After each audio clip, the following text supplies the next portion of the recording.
最近有一个国家非常的尴尬，那就是南韩。南韩我们之前讲嘛，大家都在谈关税的谈判。谈关税谈判的时候，曾经要求韩国说：“你要给我3500亿的投资，而且这3500亿的投资，如果你在美国赚的钱的话，有一半还要分给美国。”当时韩国群情激愤，说：“我们不要通过这个案子，我们不要通过这个关税案，我们要重来谈。”他说：“你如果真的通过这个案子的话，会怎么样呢？整个韩元会大跌。”然后呢，整个韩国的生命线会处于非常危急的状况，韩国会崩盘，所以我们绝对不会接受。结果呢，川普也没有讲话，川普先把你的15%升为到25%，然后呢，我就开始说，301的法案你已经在我的目标里面。最近又做了一个动作，我把这个萨德系统里面的发射架给移开了。当时李在明脸冰清叔叔就说，我们曾经交涉过，可是我们一点办法都没有。结果当时信誓旦旦说要重谈，而且对整个群情激愤要去对付美国的韩国国会，今天无意义的通过3500亿对美国的投资了。没错，我们来看了美国怎么驯服这个韩国，你在两边要游移的国家。好，李在明之前曾经说什么啊？这个3500亿的投资如果过的话，他当时说我们韩国的外汇存底就4000多亿，通过的话，我们韩国可能会韩元崩溃，而且把我们的家底都掏空了。不行，他其实站在有点反对的立场，就变成在昨天的这个国会的这个投票里面，295个国会议员里面，226票赞成，8票反对，8票弃权，完全通过了。简单的来说啦，就是韩国吞了啦。但是他有一个目标，就是说好啦，我们一口气3500亿太多了，所以我们可能每一年的200亿这样出就好了。我们还是设定一个上限，用这样来规范。好，那我们讲3500亿是什么？2500亿是由韩国国家自己出钱哦，去投资哦。那投资这个部分就由这个他们来做。另外的钱是要投资美国的造船业，所以这两个部分来说，看来韩国是照做。韩国要投资，要出资投资，对自己要投资哦。而且这两天我觉得那个非常狠的是，我要把你的萨德系统给移开。对，可是我们仔细去了解萨德系统移开的过程里面。我觉得根本就是故意给韩国难看嘛。没错，我觉得这是在耍韩国，或者说玩韩国。我怎么这样讲？你看当时的时候不是说3月3号韩国媒体就拍到说，你看他们这个庆尚北道的新州基地附近的监视器拍到有这个萨德反导弹系统的发射车离开基地，然后当时不是大家哗然，然后就美国就说啊，我们要把它移到中东去，就韩国就举国震惊说，不行啊！那李在明还说怎么可以这样子啊？我们有跟这个驻韩美军沟通，但是没有办法，那是驻韩美军的这个货物的财产权跟指挥权都在美军的手上，我们没办法智慧。韩国整个国家非常紧张，难道你要抛弃我们而去啊？就后来你才知道是什么？原来这个中东被打是雷达。根本就不是发射车，不是发射车，他只是拿发射车去干嘛？对，他只是故意装个样子嘛，就是跟你讲我要撤退，很紧张。实际上被打的是萨德的这个雷达。对，那雷达来说，这次韩国新州的雷达没有动啊，它还是照在那个地方啊。而且有人讲说，现在伊朗剩下什么？伊朗只剩下这个所谓的无人机，对，非常清楚，非常土炮的这个火弹，对，你根本用不到萨德系统，你根本用不到爱国者这个飞弹。可是你居然把这么大的动作弄过去，对，讲白了，我就是给你韩国压力。没错，因为萨德是中高空嘛，所以事实上，如果它导弹能力不强，事实上没有必要用到这个。而且你用的是所谓它的这个发射车，根本就不是雷达车。但他用这样一个动作，一个 move， 你看韩国吓坏了。你看，我们再看下一张来说的话，你看这个韩国已经过了这个通过，对不对？你看马上这个新州的这个所谓萨德车的回到新州了。所以就这样子，美国就讲它有6辆开走了，那目前为止有1辆返回了，所以看起来的话，美国应该不会把它调到那边去。美国就这样，你看，美国就只要做一个动作。不是，我觉得现在全世界觉得美国最可怕的是，以前你觉得美国不会做的事情，是你现在都会做。是以前觉得你不会这么赤裸裸的威胁别人吧？你不会做这么 low 吧？对，他就做的这么 low。是以前你说驻韩美军，你的目的我就是对付北韩嘛。对，我不会说直接往东飞，然后去做 ADIZ， 我不会去侵犯到中国的领空嘛。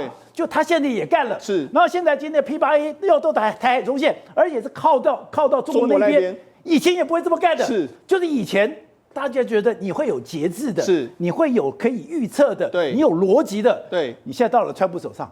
全部都没有。对，而且你知道是为什么现在韩国很怕？因为还有很多方法可以对付你啊！你不用讲232条款可以对付你，301条款可以对付你，还有 HBM， 目前为止来说，氦气掌握在美国跟卡达的手上，他也可以不要给你啊！所以我才说，为什么韩国到现在为止摸摸鼻子，好啦，我就吞了这个3500亿的这个投资。我跟你讲，美国要对付你的手段多的是，还有这么夸张？对，所以我就说韩国的例子可以给我们台湾好好的看一看。也就是以前美国觉得我是世界秩序的维护者，我是老大。大，老大也有老大的样子。是现在川普哪有我什么老大？我不是世界秩序的维护者，我就是黑帮老大，我要老就是赚钱。是没错，以前呢，可能美国是还讲个秩序，我是老大，但是我是一个比较有秩序的老大。但问题是现在老大带头反秩序，他那要能做出什么事，我们完全不知道。好，所以教官。这个新闻我就觉得很好笑是，你真的是大动干戈，然后把一个发射车你离开了韩国，把这个韩国搞得这个鸡飞狗跳，他现在有需要做这样的动作吗？但是我如果说从我来看的话，因为我以前是装甲部队的，我们知道以前移防那个是很麻烦的，可是我怎么讲，一个发射车，他想移动就移动，然后想离开就可以离开，他这种调动天下兵马的能力是非常可怕的。对，你刚才讲的对。当我还在军中的时候，我们派到韩国，我们跟韩国有一个同样的就是决定，就是说在韩的美军是保护南韩 ，OK。可是大概2个月前，我们战争部长不是说我们南韩的军队要能够灵活的用，对，然后 F-16就到中国的 ADIZ 旁边飞了一趟，现在最主要就是让韩国知道，我们还是会保护你，可是。我们不是完全把我们的军队都卡在你韩国那边，我们其他地方需要是会需要。对，而且你刚才讲，美国能够动得那么快，为什么？因为美国是一个远征军，在全世界只有美国是一个远征军，我们不是在家打仗的，我们在敌人家里面打仗，对不对？对，它可以有远程投射能力。对我们永远是远程投射，所以我们这个能力呢，运输机、空中加油机，然后长程的 B2、B1。我们 design 的东西都是因为我们要在敌人家里面打，我们不在自己家里面打，我们是远征的。要远征，你就要能够往前推，快。我讲一个笑话，以前我们装甲兵移动怎么移动？透过铁路，那我们就什么上铁皮，上铁皮，然后我们的装甲车这个是要上士才有办法指挥，然后那个坦克车要上铁皮，每次上铁皮都会跌倒，每次上铁皮那个车子一定会翻倒，一定会有人伤亡，所以我才会看到说。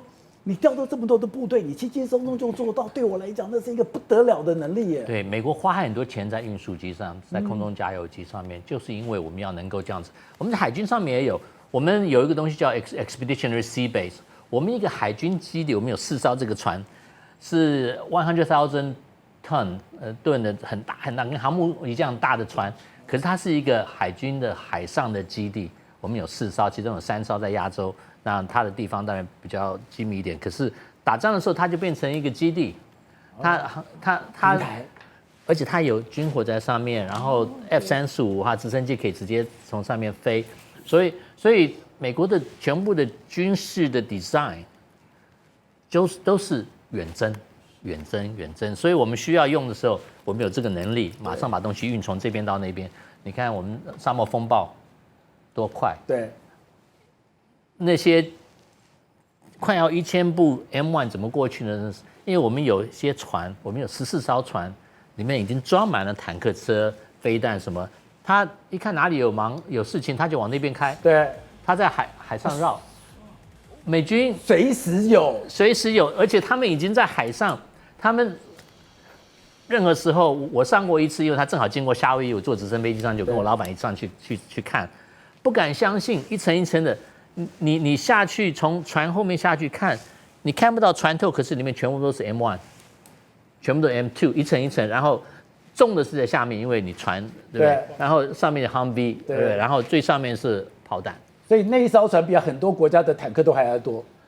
一艘船上面的坦克比大概90%的国家还要多，有14艘。而且这些就是放在那里，很少人晓得。当然，它的 position 也是机密的。所以美国要作战的话，就把人带过去，对，船先过去，坦克车下来，飞机只要载人就好了。是，因为即使C5一次能载2部坦克车，你要700-800部，你要运到什么时候？你就运500个军人，车子已经在那边等你了。所以这是美国远征部队的特点。我们想的东西都是这样子，怎么样能够把这个 forces 带到需要的地方？很快的带过去。好，所以吴总，今天韩国这个动作非常的尴尬，敬酒不吃吃罚酒。你之前讲的这么样的一个凶，结果今天人家一个萨德的东西，一个301法案，一个323法，你就全部投降了。不过韩国本身的立场就比较尴尬，因为这届政府特别尴尬，因为他一直想要在这个中美之间呢取得一个平衡点。他经济上确实是要靠中国，然后这个安全上来讲的话，他要靠美国，这是不争的事实嘛。那现在这个政府来讲的话，他更往这个中国这边偏，所以他这个背景呢，有这个投票在国会投票无法顺利通过，它其实是有现在的这个政治背景的因素。那现在他被恐吓的不是乖乖就过了吗？那过了以后呢？过以后，问题是它有一个基本原则没有改变哦。如果两岸发生战争的话，它韩国的部队，就是韩国军队，它绝对不支援两岸战争，所以只有。可是我觉得妙是妙在哪里？他已经不是说韩国部队他不介入台海战争，可是以前是驻韩美军也不会介入哦，因为驻韩美军你所有的任务就是要对付北韩哦，你所有的目的就是要维护韩国半岛的这个安全哦。他现在我可以随时调你这个萨德。我随时这个机头可以直接转到 ADIZ 的对付中国，我下一步我就可以把人全部撤走。那你如果做了这个动作，中国会怎么样？你根本有时候我觉得韩国现在为什么下？就算我不想介入这个战争，我可能都被逼着搞进来了。因为现在的这个整个在亚太的布局里面中美如果有发生战争的话，那个前提一定是因为台湾嘛。对，当台湾发生两岸战争的情况之下，那美军一定是被攻击目标。包括在韩国的美军，对，这个是跑不掉的事情。你看这次伊朗就是这样子嘛，它是全世界的美军基地，通对全部打你嘛。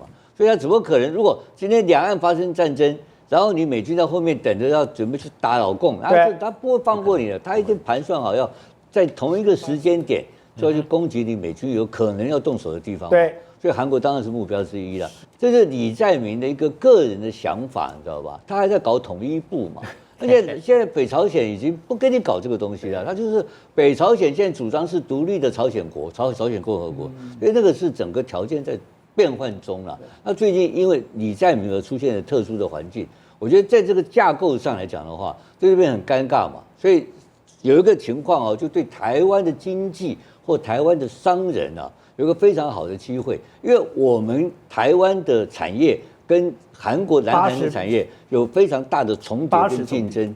那如果现在呢？如果在这个所谓的这个信赖度而言的话，台湾超过韩国，就是美军如果要开放招标的话，那台湾的得标几率会比它高。当然，它有一些重武器的生产能力，我们可以做很多东西包括备服服装皮鞋都可以。但我的意思是说，在现在目前美军对台湾跟南韩的部队跟它的产业后勤的资源来讲的话，它比较偏向于支持台湾。57台每晚9点，宝洁点兵点出全球战略新布局。